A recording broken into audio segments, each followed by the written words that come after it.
to Heno about his new song, Allegedly. Welcome back, everyone. We're back for another live stream today, or this time we got Heno on deck. By the way, I want to say real quick, man, with that promo video, I did the like AI voiceover thing, and it's like we talked to Heno about his new song, Allegedly. Like when you hear it out of context, it's like allegedly we're going to talk to Heno about it. That's the beauty of I just like to say allegedly sometimes, both like not obviously on record, but then on record. So like when we do have conversations and people are referring to the record, they'll just be like, yeah, like heard that song allegedly. Like you allegedly heard the song, or did you actually hear that? I think it just kind of adds a little extra. Yeah, little play on language, talking around with people. But good to see you again, man. How you feeling? I'm feeling blessed, man. I'm feeling recharged. Back in LA, really just hitting the ground running on all things. Can't complain. How about yourself? I'm good, man. I could use it looks like you got some sunshine out there. I could use some sunshine. We ain't getting none of it in Atlanta right now. Like I'll today is a little gloomy, but I will say like the sun was popped out for a bit. Being on the East Coast for for I guess the whole winter and stuff was really I very much am glad to not be in such cold and like just I already know it was hitting single digits where you was at too. And like I'm just glad it's nothing like that out here. Well, in December, right? Like there was like a heavy Florida stay because of Basel and whatnot, and like then I had to come back to from Miami to this, and it was like 10 degrees for like 2 weeks. I was like, no, I can't live in Atlanta if this keeps up. So but go ahead, my bad. No, you good, bro. I was just gonna say I'm glad to have you on. The main topic of today's discussion, and of course we can talk about anything. I do want to get some bear talk from you on the record, but that's I can always make time for bear talk. The main topic is the new single, Allegedly, out on DSPs tomorrow. If you guys have been following, we posted it in the link. Heno's got it in all of his links. Go hit the pre-save; it helps out immensely. Please do. But let's talk on it. Let's talk on it, man. Like, so you showed me Allegedly a little while back. So you've had this one loaded up, but it's a collab that you got coming out, and let's get into it. Yeah, man. First and foremost, shout out to my guys in Brockton, my homie Felix and Giles from Van Buren Records, the hip hop collective out of Brockton, Massachusetts. They're in LA a lot too, but we got connected, and those have been my guys. I've actually brought a lot of them into the Web3 space, just helping them usher in some of their Genesis pieces and stuff as a collective. But I've been fortunate enough to we cooked a bunch of stuff, but this was one of the first records we had cooked up together. I produced the record as well, and it's all in line and in theme with some of the topics of surveillance and things that interest me, and kind of wanted to convey this bigger, like, this is essentially acting as like a prelude to this like whole visual world I'm starting to build out, especially in Web3, and I guess some alpha that I'm gonna drop here in relation to this record. The reason that this I like that gives me the ESPN vibes. Breaking news, but some alpha, and I kind of decided this moments ago because the reason this is coming out in Web 2, like in just traditional music, is because obviously there's a sample in this record, and I didn't want to bring samples into Web 3 without going through the proper channels of things. And I guess by nature of putting the record out, I was reached out to by the publisher of the record. And there's, long story short, there's a conversation of I'm now getting clearance of this record. So I think that I'm going to be bringing this to Web3 as well, at sometime in February potentially. And excited about that. I also just want to set a precedent. I don't know. I like to sample a lot. Like, I'm really good at chopping. I grew up listening to like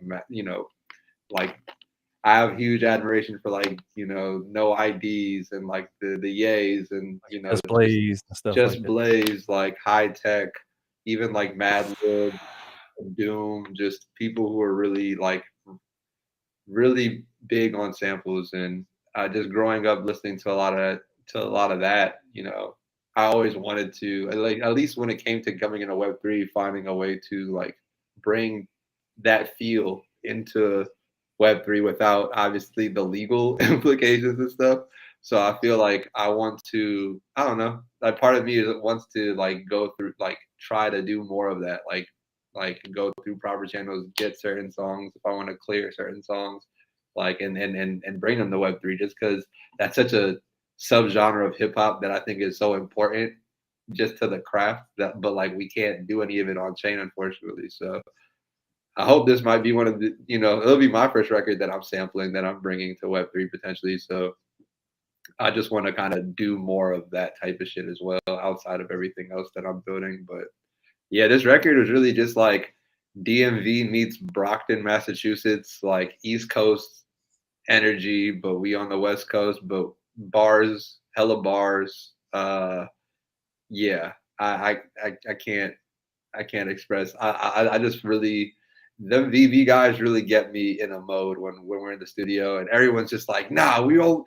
It's such a fun environment of like, it's only bars when we doing shit, and like, like I think that also just pushes everybody's pen like collectively, like together or like in collaboration. So yeah, But that's that's fun though, right? Like hmm? competition, like you get a little bit, kind of friendly competitive with it, right? Like it kind of drives it, right? In the best of ways. That's what I'm saying. Like it's like I remember when I wrote my shit and Felix was like, "Oh, that's how we're coming." Okay, and then it's just like, all right, writing his shit, and then Giles. We had I'm not we had, I think the earlier version I sent you of this record only had me and Felix on it, but I knew I wanted to do something in the middle. So like just talking to other people at VB, and Giles had such this raw voice. Like his vocals are just so, it gives me very like raspy, like gritty grit, It's like almost like Tyler-esque a little bit. yeah. It's Oh, funny. Some people have sent me that they're like, he sounds a little like. I'm like, yeah, but that's his real voice. Like he talks like that. Like he's just his voice is just like that. So I knew I needed him somewhere on this record, and he just kind of came in with the context we had already laid. He was like, "Oh, y'all rapping? I gotta now rap." Like, I think at least amongst people and collaborators I respect and like have a built rapport with, I'm also a troll. So like, of course, like I'm gonna troll you. Like, oh yeah, I just wrote this fire, and like, you know, I think we want to see the best out of each other, when collaborating. So if me doing that and talking a little whatever, it gets people to like, do that the same with me, it like, it just pushes and that's what that's what hip hop is too. Like it's a, all this is like a sport, but also it's like we want to push the culture forward. We want to push each other forward as creators and collaborators, like innovate, but also like, just bring the best out of each other. So I think this record was just a very like seamless kind of, it just made sense to put them. And yeah, even like just chopping it, I knew right away as soon as I heard the song, I was like, oh yeah, like I cut that shit up like in 30 minutes of hearing it, and I was like, need to do something with this. So that's kind of how the record came about. But I've been sitting on it for a little while, trying to figure out if I could get it cleared, so that because I like to do Web3 releases first and then kind of put stuff out on DSPs. But this is one of the few ones where I guess with the intention of putting it out on DSPs, now there's interest to get it cleared to then put it out on Web3 as well, which I also just think is interesting because we're really diving deeper in this space. Like, I don't think that I think declaring samples in this space, it can get very tricky with legalese and like even paying for like litigation, having lawyers make sure things are whatever. But like beyond that, at least when it comes to obscure samples or like working with like independent publishers, I've noticed that like, there is a willingness to collaborate It's just they don't, like this sample is from like the 60s and 70s. Like these folks have no idea what Web3 is, or like even like the desire, like, they might be just out of their like world, but like can still have work repurposed and appreciated by a newer generation, and can like that relationship doesn't have to be toxic. Like I think about, Juice World, rest in peace, when he put out his first that big record sampling Lucid Dreams, when he put out that song sampling um Sting. Yeah, he sampled Sting, the Police, like, and just, it doesn't have to be, oh, we're taking 100% of this record, and like, even though like it could have, even if it was an interpolation, like just, and maybe that in the future of like Web3 music, like we start to see that line blur of like Web2, Web3, but also ways that people can actually come together and like do and make good music, but also do good business by each other. I think that this record, I didn't expect to get a clearance in time, and now that it's looking like that, I'm like, cool. It gives me I never thought about putting this on Web3, but now I'm like, oh, I think I can. Maybe there's something here of like, or a conversation of like the right ways to go about getting clearances to put out this type of music in Web3, because I don't think anyone's doing it right now. So what was that conversation like, right? Like, is the clearance, clearance is clearance, but then like when you're trying to introduce this to like someone else, like, hey, we're gonna do it and sell it this way, like, is it a completely different conversation, or was it just like, hey, you have the clearance, you can do it this way? Um,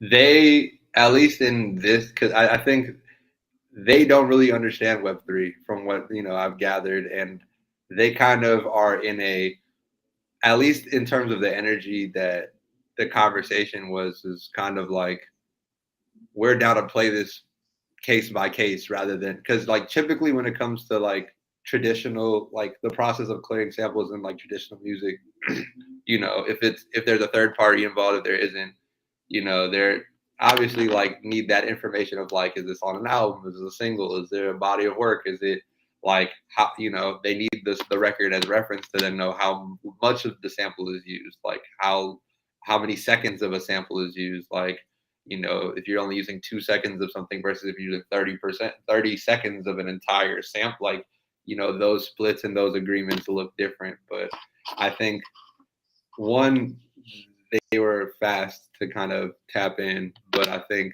it's interesting because I think because they don't know so much about it, in Web2, you can kind of just say, okay, we need X amount of percent for the performance stream. We need this much percent for the, like, I don't know, for the actual master, like this. And some people will either take, like a licensing fee right up front, or like or like if they know an artist is independent, maybe don't even worry about that and just want to do back end splits. Like it very much varies on like the desire of like the samplee or the person being sampled. But like, if they're, not, open to that shit, then they can kind of just come in and just say what they want. And like, it's either that or the highway. Some people are open to kind of that negotiation or that, like, but I think in this case was different because I've never had like a clearance conversation about something. And I think it was brought up specifically because they know I'm doing Web3. That I'd never seen Web3 language in like that format around something. So it was like, so y'all know what I'm doing, or like enough to like throw that in there and like it be a conversation of like, well, if and we're figuring that out. But the fact that it is a conversation and it's not something that's so crazy, as opposed to like obviously like the previous situation I named, or like other people who sample work and deal with people who are like, no, I want all of it, or like they'll just flag it and take your record down. So like it's as nuanced, it's still a nuance in just even like being in Web3 trying to have those conversations. I mean, I've been in traditional music and had these conversations plenty, but like being in this space and it being this kind of hybrid conversation is like, I was fairly interested in the fact that they wanted to have a conversation. So That's I cool. Yeah. yeah. So whatever the nature is, like we'll see where it goes. But ultimately, the fact that people are open to that, I think I'd hope to see in the future more publishers or more companies that don't know the best ways for their like legacy or other artists to get additional revenue outside of just your publishing or your like sync revenue or whatever the case can be open to the idea that there are Web3 collaborators and people who can do that justice, but then also like do the business in a way that isn't as toxic as it has been in the last 30 to 50, 50 plus years or whatever. So Yeah. Well, and then also on top of that, right? Like once you have the agreement in principle, actually implementing it on the smart contract side is relatively straightforward. Like exactly. it's pretty easy. I'm curious, once you find someone from a samples perspective, and I actually have questions about maybe how you go about like crate digging and finding some of your samples. But before we get to that, when Mhm. you find someone that is like kind of with it, like easy to work with, so to speak, on the sample side, like are you more inclined to go back and listen through more of their catalog to see if there's more that you can find that you would potentially do? I would say yes. I would say yes, but also it depends. I think everything's case by case. So like, I I'm just somebody that like uh, just to the art of sampling, right? Like I'm the type of person that will obviously like I like Who Sampled, for instance, like that site where like you can look up who sampled a work and how it was used or who was sampled, but then I dive into the discographies of those people, right? Or like same way that I don't know, I'll listen to like a Chick Corea album and go, oh, who played bass on this record? And then find that bassist and then look at it. Did they play anywhere else? Like, like you look at the related work or and so in this case, yeah, like sometimes like if I find a popular sample or a sample that I'm like, oh, this is dope. Like, let me find work of theirs that hasn't been sampled. Mm. I'm already the type to kind of do that. So like if there's an express, oh, like you can go ahead, then it's like, oh shit, like that gives me more incentive, yes, but also like not trying, it's a balance thing. Cause I Yeah. also don't want to just like sample one artist consecutively unless it's like, you know, and it even outside of just like the traditional like conversation of just, going through publishers and stuff, like I mean, they're starting to be services that are clearing samples and doing that type of shit. Like I I don't know if folks know about like TrackLib, but like TrackLib is a great example of one that like you can go. They have an entire database of artists and like samples from like as early as like like the 20s. They got hella shit like in a database, and those are like old catalogs of people who want their work repurposed Mm. and like have it super in plain English like these are the types of licenses. Here are the types of artists that make the type of licenses, and you can basically look and see like what percentage. Like if I sample a there like I don't know like a tier C record, and I sample 10 seconds of it, they might only want like 10% of it, and like that's super easy to pay whatever your licensing fees are, use the sample, and then translate that same percentage into a smart contract. They wouldn't even need to. I mean, of course, you'd have to, send everything and approve, but like we're gonna start to see more models of like people who are sitting on their catalogs and don't know what to do with them. Of course, that's where you normally would see publishing or see sync come in and do things. But I think Web3 is going to open up a whole like avenue of like creatives who can bridge people outside of their publishers who just want to, have that direct to artist connection, or even if it's through a third party, find ways to do it so everyone across the board is happy. I That feel ma like that's going to be something we see more intentionally in the next like 2 years, if not now, like, and not this year. We're going to start to see that like early next year, 2024, 2025 type shit. At least the more regular thing of that. Yeah, that makes sense. Well, and then a service like what you just described, like TrackLib, like being a Web3 service makes all the sense in the world, right? So, Mm, for the people that know how that works, they can hop in, throw that on records, and like smart contract, boom, boom, like done. mhm, Um, Curious, right? So, like you had mentioned, like some of who your favorite people are that would draw on samples. And to me, when I hear this, when you mention Doom, this has a Doom esque kind of sample to me, right? And mm. he would rip a lot of the old samples, and a lot of them would. Obviously, Kanye did, Dilla, like a bunch of them, right? But Dilla, Matt. I felt like Madlib also for me in this kind of direction. I was like, cause not to cut you off, cause I just cut off your Mhm. question. Oh, my bad. No, go Let ahead. me not jump the gun.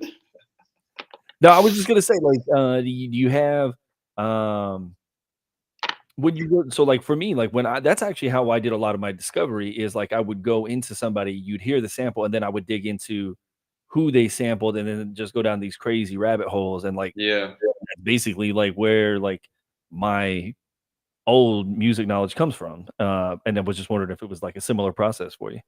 Yes.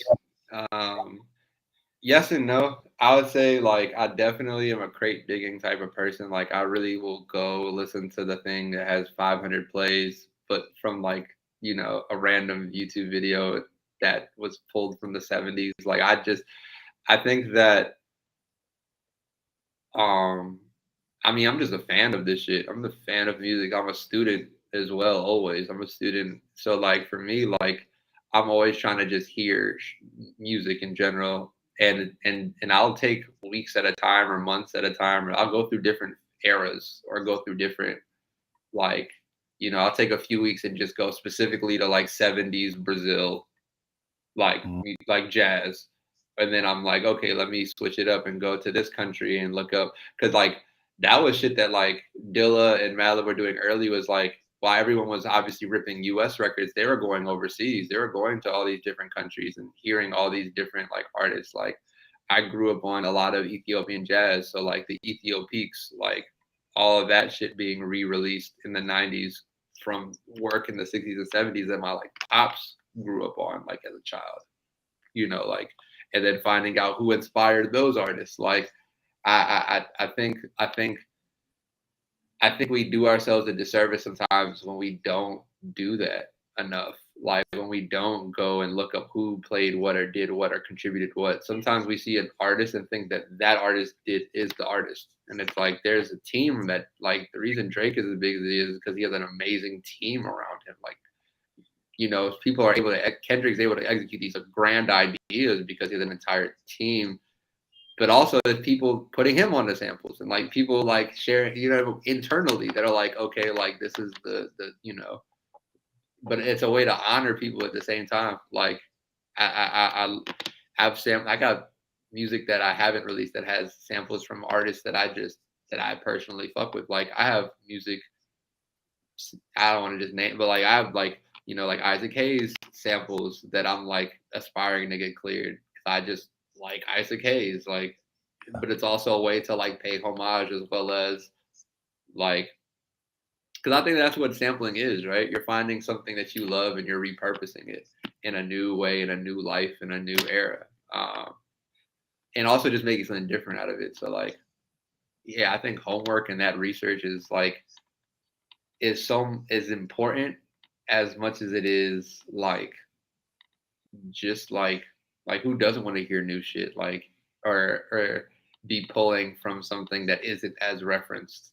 I think it's easy to like go sample a Jackson 5 record, but like look up who played keys on some of those early records and find if they have any instrumental projects or have like just that in itself can even expand your own library. Like I've accidentally stumbled upon some of like so many people just by like digging and kind of like I know you're talking about in a similar way, just kind of like stumbling. I think stumble upon is like the word. I've stumbled upon a lot of music that I'm like, I was listening to 80s Japanese music. How did I get in this part of the world and in this genre? Like it'll start there, but then I end up listening to something from I don't know, like something German in the like some metal in the. I'm just like I don't know, bro. It's so Yeah, just weird whatever, for yeah. me, Well, but I no, just because, like, to that point, so I was reading an article. This was years back. I was reading an article, and someone that Kanye had on sampled Kareem Lofty, and then Kareem Lofty was suing Kanye for not clearing it. But it turns out that Kareem Lofty didn't even properly clear his sample from a French group. And so, like, I was like, listening to, like, Mm. random ass French hip hop and, like, just going down this crazy rabbit hole. Like, I'm like, yeah, I don't know, but it's cool. Like, obviously, like the suing side of things, like, eh, but I It's think it's cool to go stressful, down the rabbit. man. It's stressful. The legal side of it sometimes can be very stressful. You end up like I can't tell you how many times like I've been in a situation where I'm about to like try to clear something, and then I'm like, okay, and I'm having to pay like you end up having to pay lawyers like to obviously come in and look at any memos or look at any deals or look at anything to confirm if you're good or not. But then you have to also pay licensing fees on top of that to the publishers and to whomever like to get a clearance. And then sometimes like I've been in positions where I've talked to the source and I'm like, oh, I got this record, like da, da, da. And then sometimes they're just like, yeah, I'm actually gonna sample myself. So I can't even clear this because I'm gonna sample this myself. Like that was such a weird. I won't get into the specifics, but that was when artists are like, "We're saving this sample we made for us to use again for something else that we're doing," and then it's just like you kind of just have to chuck it up as whatever at that point. But like the process of clearances, that's why like when you are in a situation where someone actually is like, "Oh, yeah, this is cool," I mean, just aside from business, like generally like accepting or like willing, like that's not like an easy thing sometimes. But also it depends on like if some artists are like, I don't know, like some people are just open to that, some people aren't. So Yeah. I chuck that up to collaboration and just, I think the desire has to do on all parties. Yeah, yeah. And so, speaking of, like, kinda traveling worldwide with where you're getting your music, I was curious, right? So, like, I go to Spotify and I pull up, like, where your monthly listeners are, like, at least where they source them from, right? And the Uh-huh. top spot on your Spotify is from London, Shout out London, man. which is kinda interesting. Like, I'm curious, like, maybe you know the reason why, like, that's your top spot, but that being said, have you ever thought about, like, maybe digging into, like, the London scene and maybe sampling stuff like that since that fan base is there? Oh yeah, man. It's funny. I feel like I've been getting hit up to go do stuff in London since like 2018, and every year I'm like, oh, I got some shit. I can't, but maybe I don't know. So like now at this point, I'm like, oh, I one have to very much go out there. I plan on going out there at some point this year because I'm like, I'd be doing myself a disservice if I didn't. But I think for me, like I don't know, like a lot of it's funny. I feel like a lot of artists that I like a lot of artists grew up in London or like have London ties and like I don't know, I listen to a lot of rock as well. Like Led Zeppelin's one of my favorite bands of all time and like I feel like so much music came out of London in the 60s and 70s and still to this day but like now so much music like London is such a rich in history like music place. So I do aspire to go out there to sample music. I listen to a lot of like just different energy out there, like whether it's rap music, whether it's grime, whether it's like obviously like I said, rock or like alternative stuff. Um, yeah, I could see myself. I feel like I would be the type to go out there and just like walk into as many vinyl shops as I could, and Mhm. just try to find shit that is obscure. Like, let me go into like the $2 bin and find the thing at the second to bottom vinyl and just be like, fuck it, we're just gonna make stuff. Like, Yeah. Yeah, no, I love that. I love that energy on it too. I As also much think. as you can, Go you ahead. said you're gearing up to release more and obviously allegedly leads into that. How Hmm. much can you share on what you're gearing up for? You know what? We are in giving alpha season right now, so Mm. let's just stay continuous on that. I am dropping a three-part short film in the month of February.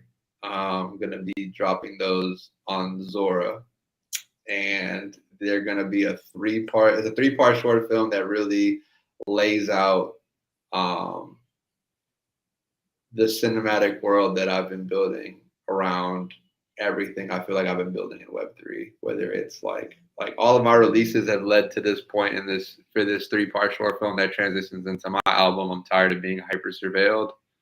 And yeah, we're also coming with this, gotta drop this Neighbors video. So Oh, dude, yeah. By the way, yeah. congrats on that. For everybody that doesn't know, Neighbors over 1 million streams. Run that up. Yes, We need 2 sir. million Yes, spots. sir. So We're at 1.2 million right now. Need to get that shit, keep that shit going. And it's crazy because I've been having, just having conversations like that. That record, I mean, I don't know. I hate being the type to be like, this is the first to do, because it's not about what that is. It's just, I think, monumental in itself. But to drop that record on Web3 first on Sound XYZ and then DSPs, and then 4 months later it crossed over 1 million lets me know, okay, like there is merit in leveraging your Web3 usage for like traditional music success and doing so in an integral way. And that I think is something we're going to see more happen more with Web3 artists. I think that are understanding that they can leverage Web3 if done right. And yeah, like that song is important just because I feel like that's a song that you wouldn't think is about surveillance or has like surveillance undertones, but between that and a song like Allegedly, kind of wanting to convey like that, I think when we talk about what surveillance looks like, innovations of tech, over scrutiny, the over scrutinizing of like already scrutinized groups, like particularly marginalized communities, Black and brown people who are already, victims to it. I think surveillance looks like a lot of different things, and I think that's a part of the intention here. Also, everything that I'm minting this year, I'm pledging 5% of primary to social impact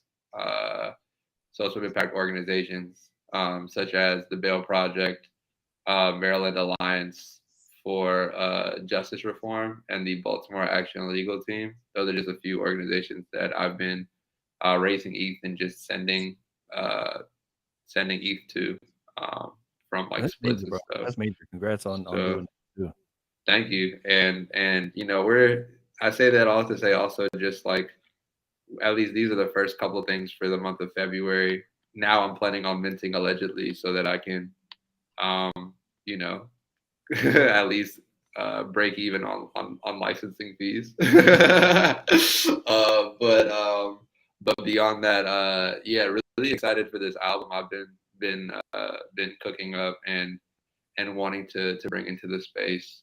I think there are a lot of stories and a lot of things that we don't hear when we talk about communities affected by all this tech, and especially like folks who are already or formerly incarcerated deal with a lot of it more regularly. And I just feel like wanting to champion and highlight stories that are more common than we think. So yeah, that's really, without getting too deep into the story and like the creative stuff there, like we're playing with a little bit of like VR, playing with a little bit of like a lot of Afro surrealism, playing with a lot of let me not say too much. I'm already dropping hella alpha. When you're ready, when you drop, we can run this back and get into it because I want to hear the details. I appreciate the alpha. For anybody that's tuning in a little bit late or maybe after the fact, you heard it here first. Henom got a 3-part film coming out that's on Zora. But before we get into that, everybody make sure you click the pre-save on Allegedly. You can hit it, in Henom's tweet. We tweeted it out, either from me, Jared T123, or Huddle In. Check that out. Tap the song. You can listen tomorrow. Heno, this is going to be the hardest question of the day right here. Oh my God, let's do it. I'm already knowing what's up. You ready to ball out whenever we get everybody together? Like, cause like there's been some basketball talk lately, so we got to get it going. Man, I told you, me and Nick have been talking about that too. Shout out my guy Nick Marriage. But yeah, I think we're due in the space for, and I'm gonna preface this now. Look, all right, I have to say it now. I have a torn ligament in my right hip. All right, it's a thing. I've been had it. That's why I had to fall back as crazy as I used to when I like do a bunch of sports, but still able to drop buckets. I just preface that by saying, I run a game and then I'm like, all right, I need to chill.